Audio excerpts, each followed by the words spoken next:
నమస్కారం public vision వార్తలకు స్వాగతం. నా పేరు లక్ష్మి. వార్తల ముందుగా హెడ్లైన్స్.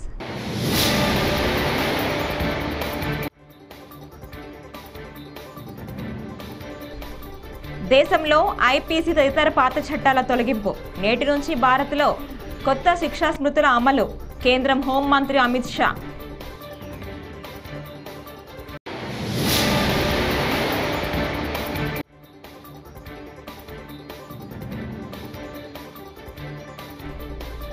ఏపీలో పింఛన్ల పంపిణీ సందడి. లబ్ధిదారి ఇంటికి వెళ్లి మరీ పథకాన్ని ప్రారంభించిన సీఎం చంద్రబాబు.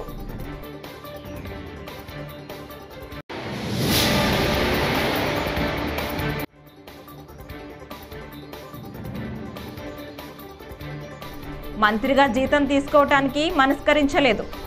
పంచాయతీరాజ్ శాఖలో ఖజానా ఖాళీగా ఉందన్న డిప్యూటీ సీఎం.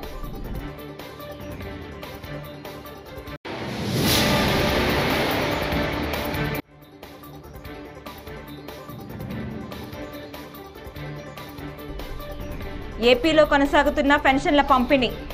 కాళ్లు కడిగి పెన్షన్లు అందించిన మంత్రి నిమ్మల రామానాయుడు.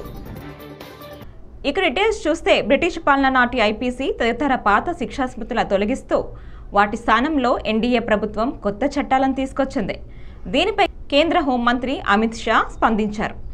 కొత్త చట్టాల ద్వారా న్యాయ విచారణ వేగంగా జరుగుతోందని, బాధితులకు సత్వర న్యాయం జరుగుతోందని అన్నారు. నేర విచారణ నిర్దిష్ట సమయంలో పూర్తయ్యేందుకు కొత్త చట్టాలు ఉపకరిస్తాయని స్పష్టం చేశారు. అయితే కొత్త న్యాయ చట్టాలపై ప్రతిపక్ష నేతలు అనవసరంగా రాద్ధాంతం చేస్తున్నారని అమిత్ షా విమర్శించారు. कई समूहों को फायदा होगा. कई सारी दफाएं जो अंग्रेजों के समय से विवाद में रही, इसको हटाकर आज के समय के अनुकूल धाराएं जोड़ी गई है और कई सारी ऐसी चीजें जिससे भारतीय नागरिकों को परेशानी थी, इसको हटाकर नए प्रावधान किए गए हैं. सबसे पहले हमने इसमें हमारे संविधान के स्पिरिट के तहत दफाओं की और चैप्टर्स की प्रायोरिटी तय की है. सबसे पहली प्रायोरिटी महिलाओं और बच्चों के अपराध को दी गई है और मैं मानता हूं कि ये करने की बहुत समय से पहले जरूरत थी. एक पूरा अध्याय इसमें जोड़ा गया है जिसमें 35 धाराएं हैं और 13 प्रावधान हैं, जिसमें गैंग रेप के लिए अब 20 साल की सजा या तो कारावास, आजीवन कारावास, नाबालिग के साथ बलात्कार में मौत की सजा, झूठा वादा पहचान छिपाकर शोषण करने वालों के लिए भी अलग से अपराध बनाया गया है. पहले सुप्रीम कोर्ट के जजमेंट से चलता था. पीड़िता का बयान उसके घर पर महिला अधिकारियों की उपस्थिति में और अपने परिजनों की उपस्थिति में लेने का भी प्रावधान किया है और इसके साथ साथ ऑनलाइन एफआईआर की व्यवस्था से भी ढेर सारी उत्पीड़न का सामना कर रही महिला एम्बरेसमेंट से बच पाएगी, ऐसा हमारा मानना है. सालों से ఏపీలో నూతన ప్రభుత్వం ఏర్పడ్డాక తొలిసారి పెన్షన్ల పంపిణీ ప్రారంభమైంది. రాష్ట్ర ముఖ్యమంత్రి నారా చంద్రబాబు నాయుడు ఎన్టీఆర్ భరోసా సామాజిక పెన్షన్ల పంపిణీని సోమవారం ఉదయం ప్రారంభించారు. మంగళగిరి నియోజకవర్గంలోని పెనుమాకలో లబ్ధిదారు ఇంటికి వెళ్లి స్వయంగా తన చేతుల మీదుగా అందజేశారు. పెన్షన్లు 4,000 రూపాయలతో పాటు ఏప్రిల్ నుంచి 3 నెలల పెంపు 3,000తో కలిపి మొత్తం 7,000 నగదును అందజేశారు. దీంతో రాష్ట్ర వ్యాప్తంగా పెన్షన్ల పంపిణీ మొదలైంది. కాగా సీఎం చంద్రబాబు వెంట మంత్రి నారా లోకేష్ కూడా ఉన్నారు. సీఎం చంద్రబాబు, మంత్రి లోకేష్ కు స్థానికులు ఘనస్వాగతం పలికారు. ఆయన పాములు సార్ ఆయన పేరు మీద వచ్చింది.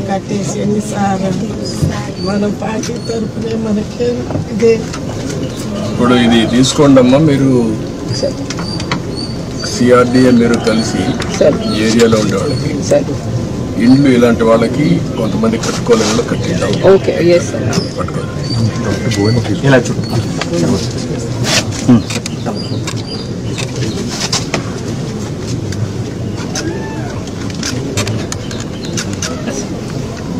మనకి డీటెయిల్స్ ఏంటనేది so this is basically beneficiary led construction sir. But మీరు అన్నట్టు ఇంకా వాళ్ళు కట్టలేకపోతే మనం పాలసీ ద్వారా ఇంకెవరి ద్వారా అటాచ్ చేసి చేయాలి సార్. 1.8 sir, 1.8 lakhs. నేను ఇల్లు కట్టిమంటాను, చెప్తాను, కట్టి మీకు ఎట్లా చేయాలో చేస్తాను అన్నట్టు చేపిస్తాం. దానికంటే ముఖ్యంగా ఇప్పుడు ముగ్గురికి బెనిఫిట్ వస్తుంది. ఇంట్లో నీకు రాబోయే రోజుల్లో 4,000 వస్తుంది, ఆవిడికి 5,000 వస్తుంది, మీకు ఒక 4,000 వస్తుంది.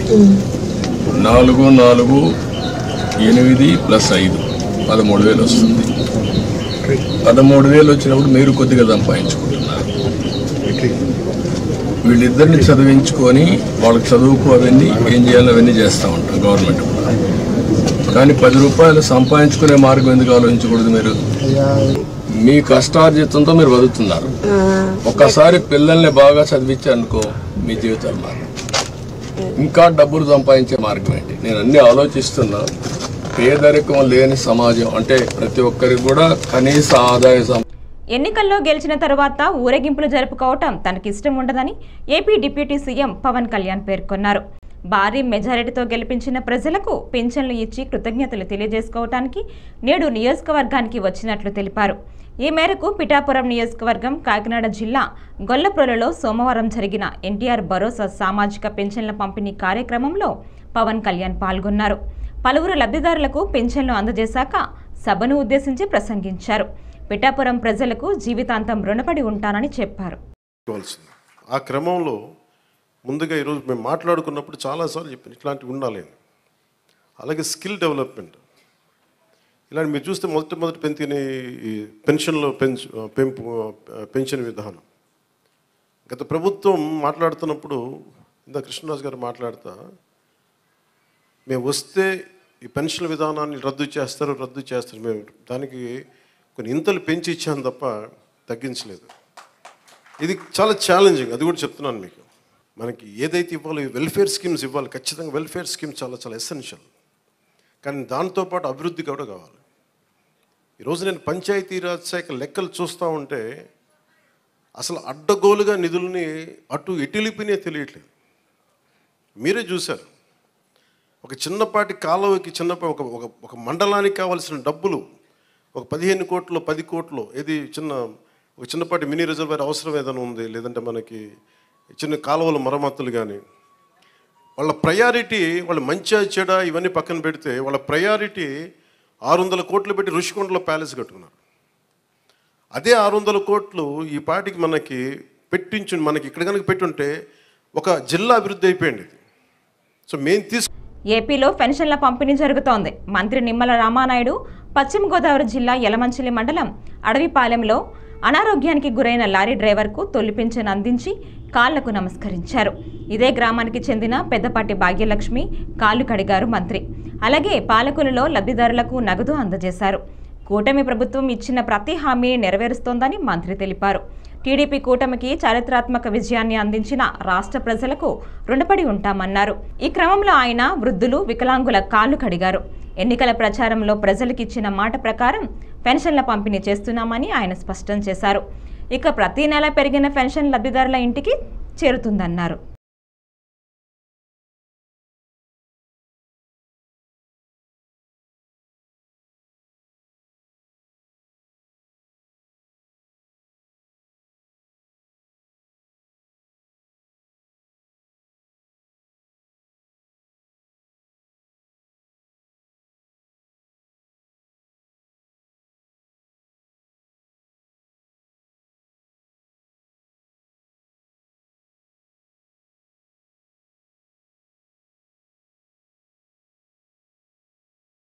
తర్వాత 5 సంతకాలు పెట్టారు. అందులో 2వ సంతకం పింఛన్లు పెంచారన్నమాట. దాని అన్నమాట ప్రకారం మీకు 15,000 రూపాయలు.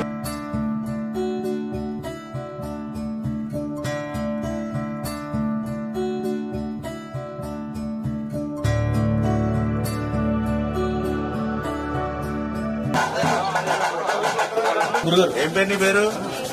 వేరే పింఛను 5 సంవత్సరాలు 1 రూపాయి కూడా పెంచలేదు. మరి మానవత్వం లేదా జగన్మోహన్ రెడ్డి గారు అర్థం చేసుకోండి. అటువంటి పాపం దివ్యాంగులకు కూడా చంద్రబాబు నాయుడు గారు ఇచ్చిన 3,000 తప్ప రూపాయలు పెంచారు. మళ్ళీ ఇప్పుడు చంద్రబాబు నాయుడు గారు పవన్ కళ్యాణ్ గారు వచ్చాక ఇప్పుడు మళ్ళీ ఆ 3,000ని మళ్ళీ హ్యాపీనా? ఇంతకుముందు 3,000 వచ్చింది, ఇప్పుడు 6,000 వస్తుంది. చదివిస్తే బాగా చదువుకున్నా. మీకు ఎంత చేసినా కూడా తక్కువే. మీ వృద్ధులకి ఎంత సేవ చేసినా చంద్రబాబు నాయుడు గారు కూడా స్వయంగా ఆయన మీ మనవాళ్ళు అంటుండే మనవాడినాయి తప్పే లేదు మాకు. మీకు మనవాళ్ళు అంటుండే. నేను కూడా మామూలుగా ఎట్లానే మీలాంటి వాళ్ళు సేవ చేయడం మాకు అదృష్టం. మీకు సేవ చేసే భాగ్యం. అమ్మా ఏం పేరమ్మా? అమ్మా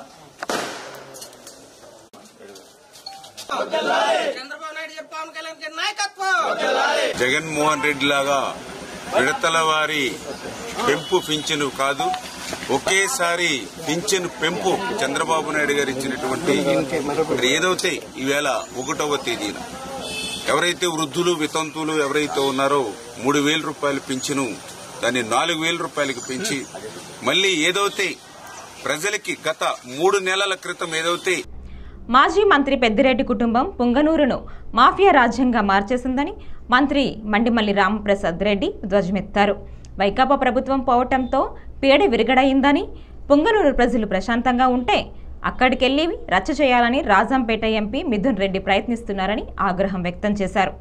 జగన్ తర్వాత అత్యధిక అక్రమార్జన చేసింది ఆయనే. 1985-90 మధ్య పెద్దిరెడ్డిని సామాన్య కుటుంబం, వైకాపాకు ఆయన కుటుంబం వేల కోట్లు సమకూర్చింది. రాష్ట్రంలోని ఖనిజాలను పెద్దిరెడ్డి తవ్వేశారు. రాష్ట్రంలో 10,000 ఎకరాలు దోచేశారు. పెద్దిరెడ్డి కుటుంబం చేసిన అక్రమాలన్నీ బయట పెడతామని మంత్రి రాంప్రసాద్ రెడ్డి పేర్కొన్నారు. రాయలసీమ జిల్లాలోనే మాఫియాగా తయారైన పెద్దిరెడ్డి కుటుంబం అనేది మీ అందరికీ తెలుసు.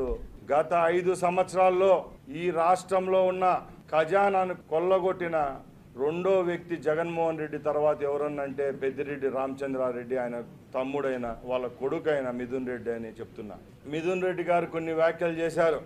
ఏదో అన్యాయాలు జరిగిపోయినట్టు, ఎక్కడో భూకంపం వచ్చినట్టు ఈరోజు భయపడే పరిస్థితిలో ఆయన ఉన్నాడు. 5 సంవత్సరాలు వాళ్ళు చేసిన పాపాలకే ఈరోజు వాళ్ళ కళ్ళల్లో రక్తం వస్తుంది. ఎందుకంటే పేద ప్రజల యొక్క ఆస్తులైతేనే మాన ప్రాణాలు దోచిన ప్రభుత్వం ఏదైనా ఉందంటే గత 5 సంవత్సరాల్లో జగన్మోహన్ రెడ్డి ప్రభుత్వమే. 1985-90 ప్రాంతంలో ఒక సామాన్యమైన కుటుంబం ఆ పెద్దిరెడ్డి కుటుంబం. ఈరోజు 2024లో ఎన్నికల్లో రాష్ట్రానికి సంబంధించిన నిధులన్నీ సమకూర్చింది ఎవరో మీ అందరికీ తెలుసు. వందలాదిగా కాదు వేలాది కోట్లు అక్రమంగా సంపాదించి జగన్మోహన్ రెడ్డికి బినామీగా తయారై మొన్న ఎలక్షన్లలో ఒక్కో నియోజకవర్గానికి 100 కోట్లు ఖర్చు పెట్టింది ఎవరో మీ అందరికీ తెలుసుకోవాలి. మీరు గ్రానైట్ అయితేనేం, ఇసుక అయితేనేం, లాట్రైట్ అయితేనేం, ఎక్కడ ఖనిజాలు ఉన్నాయో అక్కడంతా తవ్వి కంపెనీలకు ఫారిన్కు ఎక్స్పోర్ట్ చేసిన ఘనత ఆ దరిద్రులకే దక్కుతుంది. పేదవానికి శ్రీ సత్యసాయి జిల్లా గుడింబండ పట్టణం పోలీస్ స్టేషన్ వద్ద డీఎస్పీ బాజీజాన్ సోమవారం సమావేశం నిర్వహించారు. డీఎస్పీ బాజీజాన్ మాట్లాడుతూ 14 మార్పిడి యంత్రాలను లీజుకు తీసుకొని తిరిగి ఇవ్వకుండా అమ్ముకున్న వ్యక్తిని అరెస్టు చేసినట్లు తెలిపారు. పోలీసులు నిందితులను అరెస్టు చేసి వాటిని రికవరీ చేశామన్నారు. యంత్రాలు యజమానుల వారి డాక్యుమెంట్ పోలీస్ స్టేషన్లో ఇచ్చి యంత్రాలు తీసుకెళ్లాలని డీఎస్పీ తెలిపారు. నమస్కారం. సత్యసాయి జిల్లా ఎస్పీ గారు శ్రీ మాధవరెడ్డి ఐపీఎస్ గారి ఉత్తర్వుల మేరకు మరియు నా పర్యవేక్షణలో మడక్సిర రూరల్ ఇన్స్పెక్టర్ రాజ్ కుమార్ మరియు గుడిబండ ఎస్ఐ మునిప్రతాప్ మరియు వారి సిబ్బంది చంద్రశేఖర్, ప్రకాష్, కానిస్టేబుల్ హరినాథ్, వెంకటేష్, భాస్కర్, శివానంద్, నరేష్, పాతన్న, రఫీ, హోంగార్డ్స్ జగన్నాథ్ నాయక్, చంద్ర, రామప్ప, ఉమేష్లు కలిసి ఈరోజు వారి police station Gudibanda police station crime number 82/24లో ముద్దా అయినటువంటి తిమ్మరాజు తండ్రి పేరు చంద్రప్ప, ఇతంది పునిసకుంట గ్రామము, రోళ్ల మండలము, ఇతన్ని అదుపులోకి తీసుకొని అతన్ని విచారించగా అతని వద్ద ఇక్కడ గుడిబండ మండలంలో మందరపల్లిలో పలసమని అనేటటువంటి యంత్రాన్ని మోసపూరితంగా వాళ్ళ దగ్గర అద్దెగాని చెప్పి తీసుకొని పోయి అతను సొంతానికి వేరే వాళ్ళకి అద్దెలకు పెట్టి వాడుకుంటూ ఉన్నాడు. అతన్ని పట్టుకుంటే అతని దగ్గర నుంచి ఇంకా ఈ 4 జిల్లాల్లోని ఇంకా 13 మిషన్లు వీటికి సంబంధించిన ఇవి బయటపడ్డాయి. ఆ 13 మొత్తం 14 మిషన్లని రికవరీ చేసి వాడిని అరెస్ట్ చేయడం జరిగింది. మొత్తం వీటి విలువ వచ్చేసి సుమారు 70 లక్షల రూపాయల విలువ వరకు ఉంటుంది. ఇదంతా రైతు సంఘాలని మోసం చేసి రైతులని మోసం చేసి ఈ మిషన్లన్నీ ఎత్తుకొని పోయినాడు ఇతను మిషన్ల. ఏపీలో నూతన ప్రభుత్వం ఏర్పడ్డాక తొలిసారి పింఛన్ల పంపిణీ రాష్ట్ర వ్యాప్తంగా కొనసాగుతోంది. ఈ మేరకు సీఎం నారా చంద్రబాబు నాయుడు సోమవారం ఉదయం ఎన్టీఆర్ భరోసా సామాజిక పెన్షన్ల పథకాన్ని ప్రారంభించారు. మంగళగిరి నియోజకవర్గంలోని పెనుమాకలో లబ్ధిదారి ఇంటికి వెళ్లి స్వయంగా తన చేతుల మీదుగా పింఛను అందజేశారు. అనంతరం పెనుమాకలో పింఛనదారులతో ఏర్పాటు చేసిన సమావేశంలో సీఎం చంద్రబాబు, మంత్రి లోకేష్ మధ్య ఆసక్తికరమైన సరదా సంభాషణ జరిగింది. అధికారులు ఇంకా టైం పడుతుంది అనుకుంటా సార్ సెట్ అయ్యేదానికి. లేదు, సెట్ అయ్యారు. ఇంకా పరదాలు కడుతున్నారు సార్. పరదాలు ఎక్కడ వాళ్ళు బతిమలాడి అన్ని తీపిస్తారు కాదు. పరదాలు కడితే ఇంకొకసారి ఎక్కడన్నా చూస్తే కట్టిన వాళ్ళని సస్పెండ్ చేయడం తప్ప వేరే మార్గం ఉండదు. కాబట్టి ఇంక నేను ఇండదలుచుకోలేదు. ఎవరైనా సరే సింపుల్ గా పాత రోజులు మర్చిపోయి కొత్త రోజులు జ్ఞాపకం చేసుకుని ముందుకు పోవాల్సిన అందరినీ కోరుతున్నా. ఎక్కడా జరగకూడదు. ఎవరైనా కంప్లైంట్ చేస్తే మాత్రం పనిష్మెంట్ తప్పదు. మీకు బీ క్లియర్. అంటే 5 సంవత్సరాలు అలవాటు కదా సార్, కొంచెం టైం పడుతుంది సార్. మీకు కూడా అందరికి అలవాటు కావాలి, వాళ్ళకే కాదు. కొత్త శకానికి కొత్త కల్చర్ కి అందరూ అలవాటు కావాల్సిందే. ఇంకా టైం ఉండదు. ఏది కూడా రివర్స్ గేర్ నుంచి రివర్స్ పోయే బండి పాజిటివ్ గా నడిపిస్తున్నాం. ఇంకా స్పీడ్ పెంచడం తప్ప ఎనిక్కిపోయే సమస్య ఎవరికి ఉండకూడదు. ఆలోచన రాకూడదు. లేకపోతే ఒక షార్ట్ ట్రీట్మెంట్ ఇస్తే అందరూ సెట్ అయిపోతారు, ఇన్క్లూడింగ్ ఎవరైనా సరే. నేను సిద్ధంగా ఉన్నా షార్ట్ ట్రీట్మెంట్ ఇవ్వడానికి. పాపం ఇంకా కొంచెం ఇది ఉంది కాబట్టి స్లోగా పోతున్నా. ఇప్పుడు స్పీడ్ పెంచాలి ఇంకా, అంతే. నేను అందుకే చెప్పా 95 ముఖ్యమంత్రిని చూస్తారని. 4.0 95 అది గుర్తుపెట్టుకోవాలి. 95లో ఒకసారి మీరు చరిత్ర గుర్తుపెట్టుకోవాలి. అప్పుడు నువ్వు కూడా కుర్రాడివి, నీకు కూడా ఐడియా లేదు. అప్పుడు నా చరిత్ర గుర్తుపెట్టుకుంటే హైదరాబాద్ లో బయలుదేరుతున్నానంటే రాష్ట్రం మొత్తం రెడ్ అలర్ట్ ఉండేది. కేంద్ర ప్రభుత్వం తీసుకొచ్చిన నూతన క్రిమినల్ చట్టాలను నిలుపుదల చేయాలని కోరుతూ బెజవాడ బార్ అసోసియేషన్ ఆధ్వర్యంలో సోమవారం కోర్టు ప్రాంగణంలో న్యాయవాదులు నిరసన కార్యక్రమం చేపట్టారు.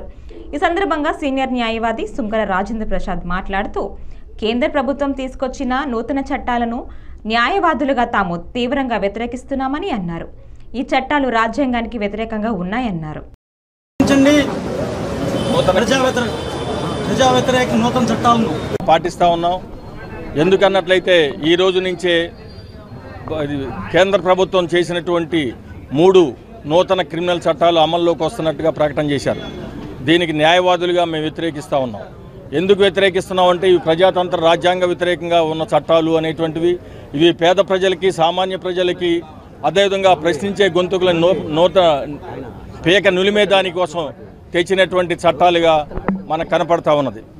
బ్రిటిష్ వాళ్ళు చేసినటువంటి చట్టాలను మేము తీసేసి భారతదేశం, మన పార్లమెంటు మనం చేసుకున్నటువంటి చట్టాలనే మేము చేస్తున్నామని చెప్పి కేంద్ర ప్రభుత్వం చెప్తా ఉన్నది.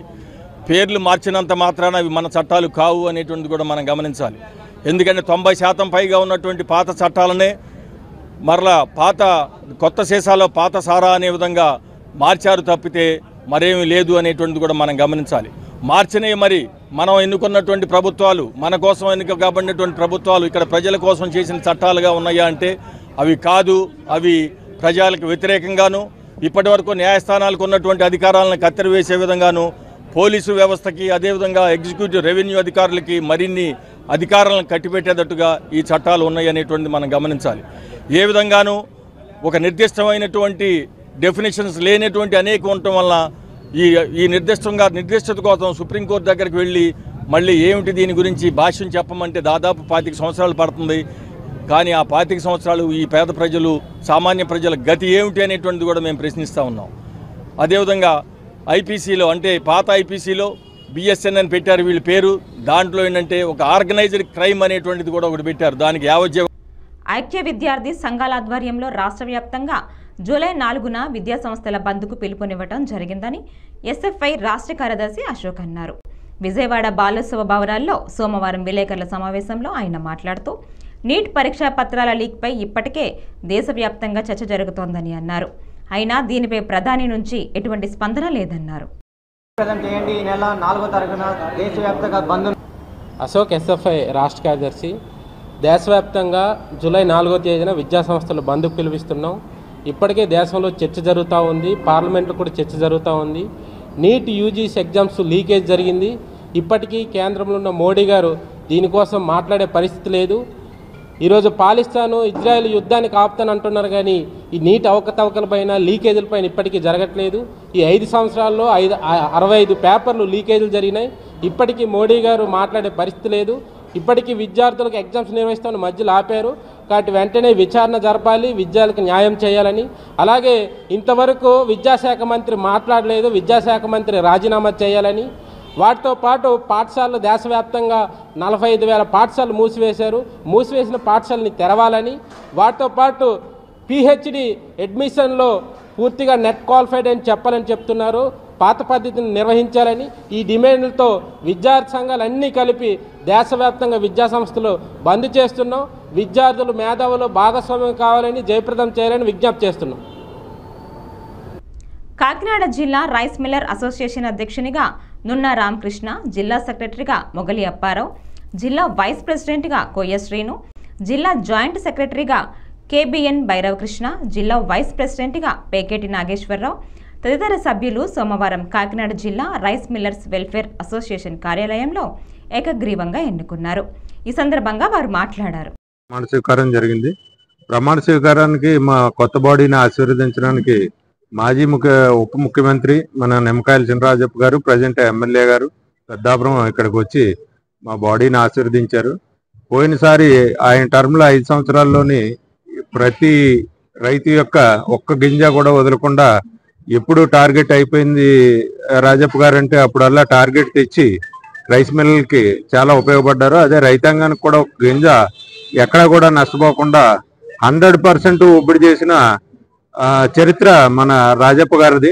ఈసారి కూడా ఈ 5 సంవత్సరాలు కూడా ఈ గవర్నమెంట్ లో మాకు అనుసంధానకర్తగా ఉండి గవర్నమెంట్ దగ్గర నుంచి రావాల్సిన మిల్లర్స్ కి రావాల్సిన బకాయిలు అయితేనేమి, మాకు టార్గెట్లు తగ్గిపోయిన టార్గెట్లు పెంచడం కానీ, రైతాంగానికి ఏ విధమైన అభ్యంతరాలు లేకుండా రైస్ మిల్లర్స్ దగ్గర నుంచి మేము అందరికీ సహాయ సహకారాలు అందిస్తామని మన రాజప్ప గారికి హామీ ఇవ్వడం జరిగింది. ఆ రకంగా అన్ని రకాలుగానే గవర్నమెంట్ తోటి స్నేహపూర్వకంగా మేము మెలిగి గవర్నమెంట్ కి మంచి పేరు తీసుకొచ్చేలాగా మా అసోసియేషన్ కూడా మెలుగుతుందని నేను రాజప్ప గారు సమక్షంలో నేను హామీ ఇవ్వడం జరుగుతుంది. విజయవాడ కలెక్టరేట్లోని పింగళి వెంకయ్య సమావేశ మందిరంలో ప్రజా ఫిర్యాదుల పరిష్కార వేదిక సోమవారం నిర్వహించారు. ఈ కార్యక్రమం ద్వారా జిల్లా కలెక్టర్ డాక్టర్ జి సృజన ప్రజల నుంచి వినతులు స్వీకరించారు. ప్రజా సమస్యలను పరిష్కరించేందుకు పబ్లిక్ గ్రీవెన్స్ రెడ్రెసల్ సిస్టమ్ ద్వారా చేపట్టినట్లు తెలిపారు.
కాకినాడ ఆర్టీసీ డిపోలో డ్రైవర్లుగా పనిచేస్తున్న పిఎల్ రాజు, వెంకటేశ్వర్లు, డి శ్రేణులపై అక్రమ సస్పెండ్ చేయటం దారుణమని ఆర్టీసీ డ్రైవర్లు కుటుంబ సభ్యులు పి జ్యోతి పేర్కొన్నారు.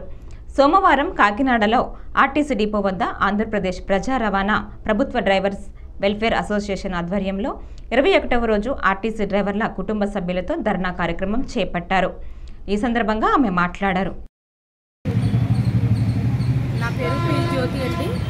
కాకినాడ డిపోలో డ్రైవర్గా పనిచేస్తున్న పిఎల్ రాజు గారు వైఫ్ అండి. ఆయన స్టాఫ్ నెంబర్ 601 అయితే గతించిన ఒక 2 సంవత్సరాల నుంచి కూడా మరి డిఎం గారు డిప్యూటీ గారు చాలా మరి డ్రైవర్లందరినీ కూడా మరి చాలా ఇబ్బందులు పెట్టుకోవడం జరుగుతుంది. దానికి కారణం ఏంటంటే ఈ డిపోలో అధికంగా పని భారాలు పెంచడం, అలాగే ప్రతి చిన్న విషయానికి కూడా సస్పెండ్ చేయడం, మరి ఇటువంటి యాక్ట్ల కోసం మరి నా భర్త గారు పిఎల్ రాజు గారు మరి యూనియన్ పరంగా అయితే మామూలుగానే సరే ఆర్టీ యాక్ట్ ప్రకారంగా కొన్ని లెటర్స్ అవి పెట్టడం జరిగింది. దాన్ని బట్టి వాళ్ళు ప్రశ్నిస్తున్నారని చెప్పి వారు మరి నా భర్త మీద మరి చర్యలు తీసుకుని ఇన్ని 5-6 నెలలు సస్పెండ్ చేయడం జరిగింది. ఆ తర్వాత కాలంలో మళ్ళీ మేము కోర్టుకి వెళ్ళడం జరిగింది. తర్వాత అవి మళ్ళీ వచ్చిన తర్వాత మళ్ళీ ఇబ్బంది పెట్టారు. మళ్ళీ మరి ఇచ్చిన తర్వాత మళ్ళీ కూలి దినాలకి గోకవరం డిపోకి ట్రాన్స్ఫర్ చేయడం జరిగింది. ఈ విధంగా ఆయనలో ఏ తప్పు లేకపోయినా, అంటే మిగతా డ్రైవర్లకి ఏదో కష్టమని చిన్న చిన్న ప్రాబ్లమ్స్ వచ్చినప్పుడు దానికోసం ఒక మాట అడిగితే చాలు. ఈ వార్తలు ఇంతటితో సమాప్తం. నమస్కారం.